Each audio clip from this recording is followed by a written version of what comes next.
জাতীয় দলের সতীর্থদের কাছ থেকে উষ্ণ অভ্যর্থনা পেয়েছেন স্টিভেন স্মিথ ও ডেভিড ওয়ার্নার।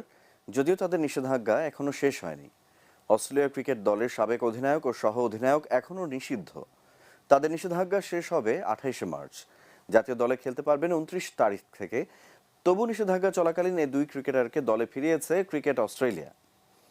খেলোয়াড় হিসেবে মাঠে নামানোর জন্য নয়, দলের সবার সঙ্গে পুনরায় একত্রিত করার লক্ষ্যেই মূলত এই ব্যবস্থা। পুরনো অধিনায়ক সহ অধিনায়ককে অস্ট্রেলিয়ার বর্তমান ক্রিকেটাররা গ্রহণ করেছেন ইতিবাচকভাবেই। উষ্ণ অভ্যর্থনায় ভাসিয়েছেন সবাই। স্মিথ ওয়ার্নার দুজনই কনুইয়ের ইনজুরি থেকে না ওঠায় তাদেরকে আসন্ন পাকিস্তান সিরিজের দলে রাখেনি Australia.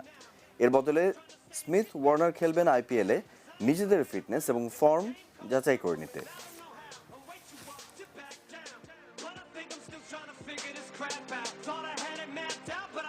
around the group at the moment, coming off the back of what was a লম্বা সময় পর অস্ট্রেলিয়া দলের হয়ে খেলবো ভাবতেই ভালো লাগছে। এখন আমি অনেক আত্মবিশ্বাসী।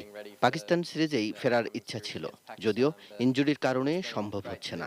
তবে আসন্ন বিশ্বকাপ ও অ্যাশেজ সিরিজে আত্মবিশ্বাস নিয়েই ফিরবো। everything's on the right track. Making sure that we're aligned with the team values moving forward. Obviously been out for 12 months, there's obviously been a big change. সতীর্থদের ব্যবহারে আমি খুশি। ভারতের মাটি থেকে তারা যা করে এসেছে সেটা দারুণ।